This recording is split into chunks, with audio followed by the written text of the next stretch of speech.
Assalamualaikum warahmatullahi wabarakatuh. Selamat pagi anak-anakku. Salam sehat selalu dan selalu semangat.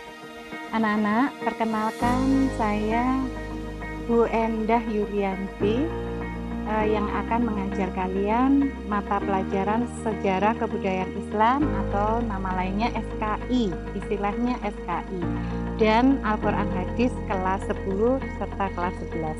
Iya anak-anak, untuk buku pegangan yang nanti akan kalian pakai itu bisa dari bermacam-macam. Salah satunya di sini yaitu buku Sejarah Kebudayaan Islam yang diterbitkan oleh Kemenak ataupun dari penerbit lain atau buku-buku yang menunjang, termasuk dari buku ensiklopedi atau Al-Quran terjemah dan buku-buku penunjang yang lain bisa kalian manfaatkan yang ada di perpustakaan Mas 1 Kota Malang ini. Nah, yang pertama kali saya ucapkan selamat kepada anak-anakku semua bahwa kalian sudah masuk ke Madrasah Aliyah Negeri 1 Kota Malang. Sebelum kita mulai anak-anak, mari kita buka dulu dengan bacaan basmalah. Bismillahirrahmanirrahim. Kemudian selanjutnya materi yang akan kalian pelajari pada semester ini terkait dengan mata pelajaran SKI atau Sejarah Kebudayaan Islam ada 7 bab atau 7 tema. Yang pertama, kebudayaan masyarakat Mekah sebelum Islam datang. Yang kedua, strategi dakwah Rasulullah SAW periode Mekah. Yang ketiga, peristiwa hijrah yang dilakukan Rasul bersama sahabat. Yang keempat, kebudayaan masyarakat Madinah sebelum Islam datang.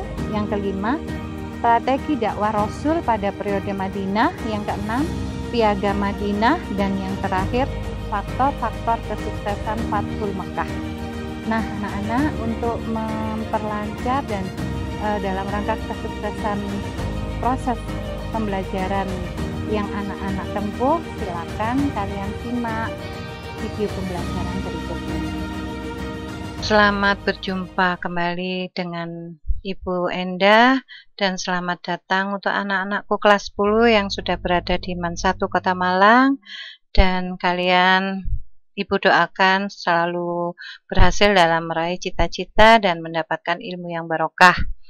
Nah, anak-anak, perkenalkan, Ibu di sini adalah pengajar mapel Al-Quran Hadis. Nama saya Endah Yulianti yang akan mengajar Al-Quran Hadis, mendampingi kalian selama 1 semester ini. Dan Al-Quran Hadis yang perlu kalian pelajari di sini kurang lebih ada 7 bab atau 7 tema. Yang pertama, Al-Quran dan Wahyu dari para ulama. Yang kedua, sejarah penurunan dan penulisan Al-Quran. Yang ketiga, tentang kemukjizatan Al-Quran. Yang keempat, pokok-pokok isi Al-Quran. Dan yang terakhir adalah menganalisis struktur ayat dan surat di dalam Al-Quran. Nah, anak-anak, sebelum pembelajaran kali ini saya mulai supaya ilmunya mendapatkan banyak barokah dan manfaat, kita dahului pembelajaran kali ini dengan pembacaan basmalah. Bismillahirrahmanirrahim. Anak-anakku, untuk Al-Quran Hadis bab pertama yang perlu kalian pahami di sini adalah Al-Quran sebagai wahyu dari Allah Subhanahu wa Ta'ala. Kompetensi dasar yang perlu kalian kuasai di sini yaitu 3.1, menganalisis apa sih pengertian Al-Quran dan wahyu menurut para ulama.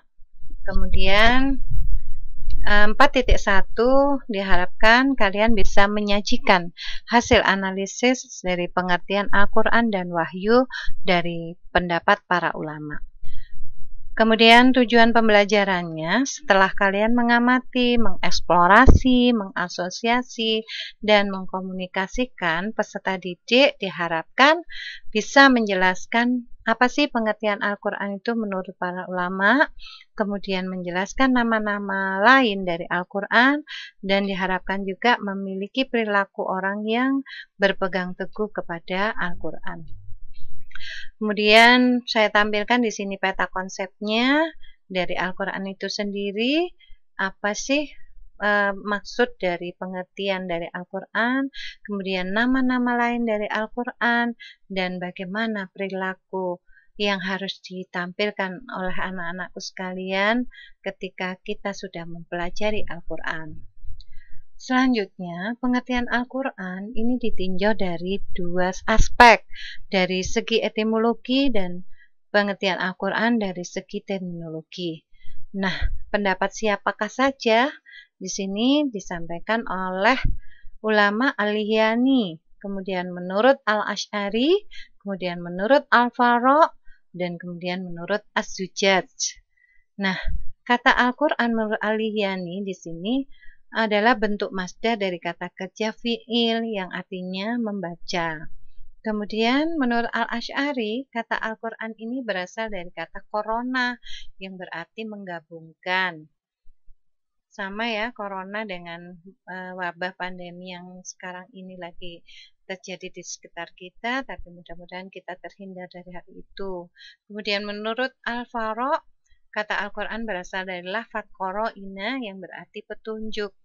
Selanjutnya menurut Az-Zujaj, kata Al-Quran itu merupakan kata sifat dari Al-Quran yang seimbang dengan kata fu'lan yang artinya kumpulan.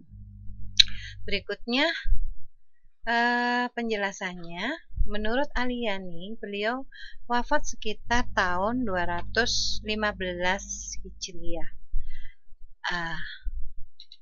Quran adalah bentuk kata benda atau masdar dari kata kerja al-qor'u yang artinya membaca.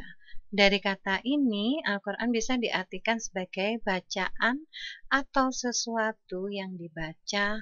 Adapun potongan perubahan tasrifnya di sini dari kata maqru'un, Qur'anan, yaqra'u, qura'ah.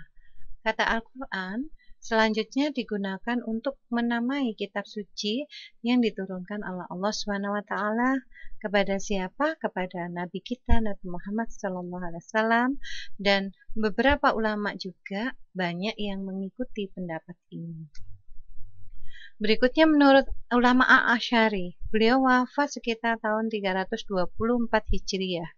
Kata Al-Quran berasal dari lafaz korona yang artinya menggabungkan sesuatu dengan yang lain. Kata ini lalu dijadikan sebagai nama kumpulan wahyu yang diturunkan kepada Nabi Muhammad SAW. Pendapat ini didasarkan juga pada kenyataan bahwa apa? Bahwa surat-surat, ayat-ayat, dan huruf-huruf Al-Quran itu saling beriringan dan saling digabungkan. Pendapat ini pun memiliki banyak pengikutnya. Selanjutnya menurut ulama Al-Faraq, beliau wafat sekitar tahun 207 Hijriah. Apa sih asal kata Al-Quran? Asal kata Al-Quran adalah lafaz qoro'inu, yang merupakan bentuk jamak dari kata qorinatun, yang berarti petunjuk atau indikator. Nah, pendapat ini didasarkan pada apa? Pada kenyataan bahwa ayat-ayat Al-Quran itu saling membenarkan antara satu dengan yang lain. Selanjutnya menurut Az-Zujaj, beliau wafat sekitar tahun 330 Hijriah. Kata Al-Quran berasal dari kata sifat, dari kata al-qor'u yang mengikuti pola wazan fu'lanun yang artinya al-jam'u atau kumpulan. Argumen atau pendapat ini adalah karena apa? Karena Al-Quran itu terdiri dari kumpulan surat-surat dan kumpulan ayat-ayat yang banyak memuat kisah-kisah, banyak memuat perintah, dan banyak memuat larangan juga. Pendapat ini juga didasarkan karena apa? Karena Al-Quran ini mengumpulkan intisari dari kitab-kitab yang diturunkan kepada Nabi sebelum Nabi Muhammad SAW. Kemudian menurut Asy-Syafi'i, beliau wafat sekitar tahun 204 Hijriah. Menurut Imam Syafi'i ini berpendapat bahwa kata Al-Quran ini adalah isim alam atau nama asli. Al-Quran menurut Imam Syafi'i tidaklah berasal dari kata apapun, akan tapi Al-Quran ini memang sejak awal sudah digunakan sebagai nama kitab suci yang diturunkan Allah SWT kepada Nabi kita, Nabi Muhammad SAW.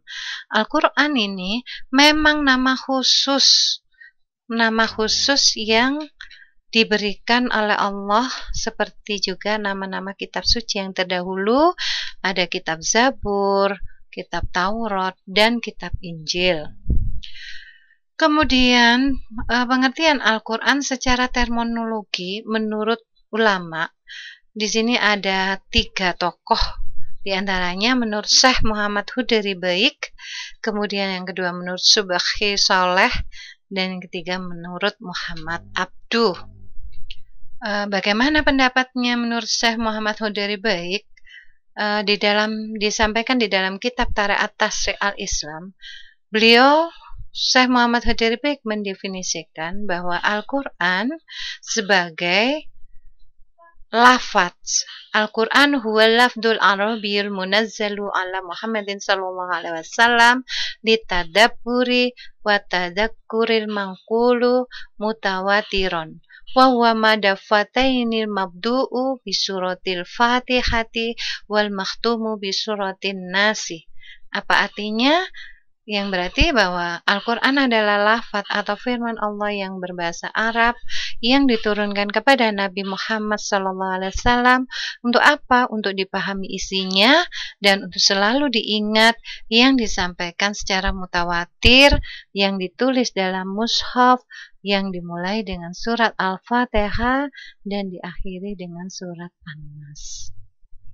Kemudian menurut Subhi Saleh, beliau mendefinisikan Al-Quran sebagai Al-Quran huwal kitabul mu'jizul munazzalu ala Nabi sallallahu alaihi wasallam al-maktubu fil masahif fil manqulu alaihi bitawaturil muta'abbadu bitilawatihi. Al-Quran adalah kitab Allah yang mengandung mukjizat yang diturunkan kepada Nabi Muhammad SAW, ditulis dalam mushaf yang disampaikan secara mutawatir dan bernilai ibadah manakala kita membacanya. Kemudian menurut Muhammad Abduh, beliau mendefinisikan Al-Quran dengan pengertian bahwa kitab Al-Quran adalah bacaan yang tertulis dalam mushaf yang terpelihara di dalam dada atau di dalam hati orang-orang yang menjaganya. Dengan cara bagaimana? Dengan cara menghafalnya. Yakni siapa yang dimaksud? Yakni kita adalah orang-orang Islam. Maka dari itu anak-anak, dari ketiga pendapat di atas dapat kita simpulkan ada beberapa unsur di dalam pengertian Al-Quran. Di antaranya Al-Quran adalah firman atau kalam Allah. Kemudian Al-Quran terdiri dari lafaz yang berbahasa Arab. Al-Quran diturunkan kepada Nabi kita, Nabi Muhammad SAW, dan Al-Quran merupakan kitab Allah yang mengandung mukjizat bagi Nabi Muhammad SAW yang diturunkan melalui perantara siapa? Perantaraan malaikat Jibril. Kemudian Al-Quran disampaikan dengan cara mutawatir. Apa artinya mutawatir? Yaitu secara berkesinambungan. Kemudian Al-Quran merupakan bacaan mulia dan ketika membacanya merupakan ibadah. Al-Quran ditulis dalam mushaf yang diawali dengan surah Al-Fatihah dan diakhiri dengan surah An-Nas. Yang terakhir, Al-Quran senantiasa terjaga atau senantiasa terpelihara kemuliaannya dengan adanya sebagian orang Islam yang selalu menjaganya dengan cara menghafalkan Al-Quran tersebut. Kemudian, nama-nama lain dari Al-Quran yang paling populer diantaranya ada Al-Quran, dikenal dengan kata Alkitab, dikenal dengan Al-Furqan, ada lagi Az-Zikr, ada lagi At-Tanzil. Dari sini Ibu dapat menyimpulkan anak-anak bahwa Al-Quran adalah kalamullah yang diturunkan kepada Nabi Muhammad SAW melalui perantara malaikat Jibril. Lafadznya otentik sebagai mukjizat, dan Al-Quran itu sendiri dimulai dengan surah Al-Fatihah, diakhiri dengan surat An-Nas, ditulis dalam mushaf-mushaf, manakala kita membacanya, membaca Al-Quran tersebut akan bernilai ibadah. Semoga kita termasuk dalam salah satunya, dan semoga kita juga menjadi orang yang istiqomah, hamba Allah yang selalu istiqomah dalam bertilawatil Al-Quran. Terima kasih anak-anak, semoga apa yang Ibu sampaikan di sini terkait dengan tema Al-Quran adalah wahyu Allah dan pendapat dari beberapa para ulama bisa menambah wawasan kita semuanya. Sampai bertemu pada pertemuan selanjutnya. Wassalamualaikum warahmatullahi wabarakatuh. Tetap semangat dalam pandemi corona. Sampai ketemu kembali. Nah, anak-anak, bagaimana setelah pemaparan dari penjelasan materi barusan? Semoga bisa menambah wawasan hasanah keilmuan dari kalian dan membawa manfaat dan membawa kejelasan bagaimana sejarah datangnya Islam pada waktu ketika ada di periode Mekah. Selamat bertemu pada pertemuan berikutnya. Terima kasih. Ila liqa. Wassalamualaikum warahmatullahi wabarakatuh. Sampai ketemu kembali.